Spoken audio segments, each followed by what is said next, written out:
দুটি সদকা আপনার জীবনে সম্পদের বৃষ্টি শুরু হবে। এই দুটি সদকা যদি আপনি করতে পারেন, মনে রাখতে হবে বাবা, মনে রাখতে হবে মা, মাত্র দুইটা সদকা যদি আপনি করতে পারেন, তাহলে আল্লাহ পাক রব্বুল আলামিন আপনার ঘরের ভিতরের অভাব অনটন আমার আল্লাহ দূর করে দিবেন, শান্তি নাজিল করে দিবেন। আজকে আপনি দেখেন যে টাকা পয়সা ব্যাংক ব্যালেন্সের অভাব নাই, কিন্তু আমাদের প্রত্যেকটা ঘরে শান্তির বড় মারাত্মক অভাব। এমনটা আছে না, যে শান্তির মারাত্মক লেভেলের অভাব, কিন্তু টাকার অভাব নাই, শান্তি নাই।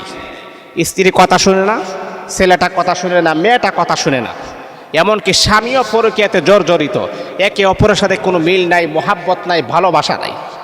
আমি আপনাদেরকে সাজেস্ট করব, আপনার ঘরের ভিতরে যদি আপনি শান্তি আনতে চান, আপনার ঘরের ভিতরে যদি আপনি বরকত আনতে চান, আল্লাহ প্রদত্ত নিয়ামত যদি আপনি আপনার ঘরের ভিতরে প্রবেশ করাতে চান, তাহলে অবশ্যই দুইটি সদকার কোনো বিকল্প নাই, দুইটি সদকার কোনো বিকল্প নাই।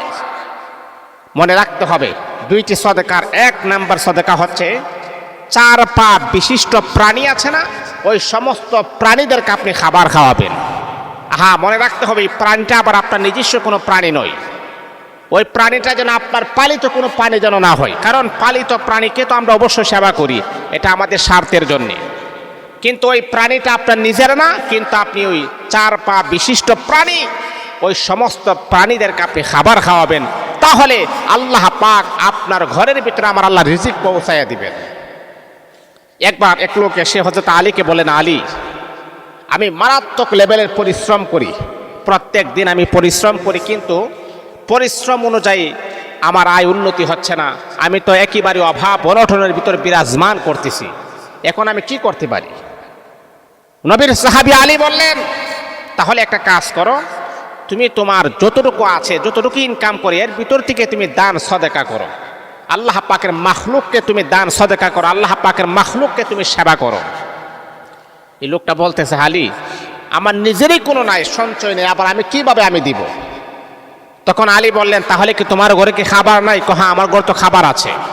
তাহলে তোমার এই খাবার থেকে তুমি যতটুকু পারো তোমার সাধ্য অনুযায়ী আল্লাহ পাকের সৃষ্টিজীব মাখলুক যারা আছে তাদেরকে তুমি খাবার খাওয়াও। সম্মানিত হাজিরিন, আমার পয়েন্টটা হচ্ছে যে মানুষকে যদি আপনি খাবার খাওয়ান, মানুষকে যদি আপনি দান করেন, অসহায় ব্যক্তিদেরকে যদি আপনি দান করেন, দানে কখনো ধন কমে না। আমার আল্লাহ বলেছেন, যদি তুমি দান করো, তুমি যেন আমি আল্লাহর গুণটা তুমি অর্জন করেছ, আমি আল্লাহ তোমার টাকা পয়সার ভিতরে আরো বেশি করে বরকত নাজিল করে দিব। এই বন্ধুরা আমার শোনো, আল্লাহ পাক রব্বুল আলামিন কোরআনুল কারীমের ভিতরে আমার আল্লাহ জানায়া দেন, লা ইন শাকারতুম লাযীদান্নাকুম। হে বান্দা, তুমি যখন শুকরিয়া আদায় করবা, আমি আল্লাহ তোমাকে টাকা পয়সা ধন সম্পদ আমি আল্লাহ তোমাকে দান করেছি, তারপরে যদি তুমি শুকরিয়া আদায় করো, আমি আল্লাহ যেহেতু তোমাকে সম্পদশালী করেছি, আমি আল্লাহ যেহেতু তোমাকে স্বাবলম্বী করেছি, বান্দারে তুমি যখন আমি আল্লাহ পাকের রাস্তায় যখন তুমি দান সদকা করবে, আমি আল্লাহ লাযীদান্নাকুম, তোমার সম্পদগুলোকে আরো ডাবল গুণে বৃদ্ধি করে দিব।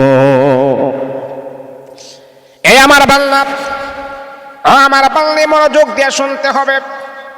এই যে বিশাল সম্পদ আপনি দেখেন না কেন, আজকে আপনার টাকা পয়সা ব্যাংক ব্যালেন্স অনেক কিছু আপনার আছে, এইগুলো আমার আল্লাহ আপনাকে দিয়েছেন, আপনার কোনো কিছুই ছিল না।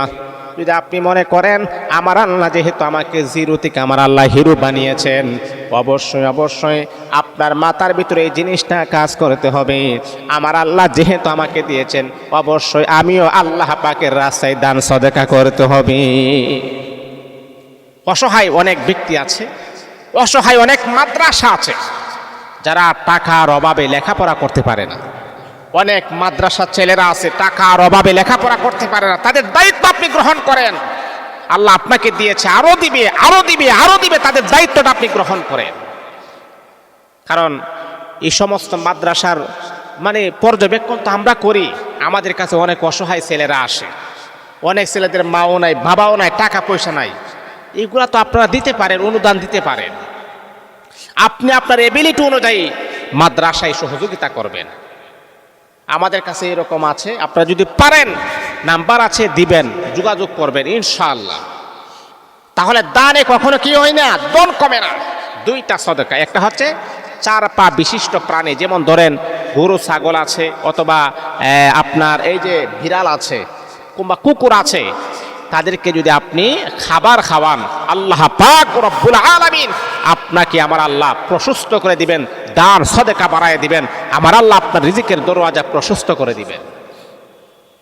2 নাম্বার হচ্ছে জুমার দিনে ক্ষুধার্ত ব্যক্তি যারা আছে, জুমার দিনটা হচ্ছে সাপ্তাহিক একটা শ্রেষ্ঠ একটা দিন, সাপ্তাহিক সেরা একটা দিন।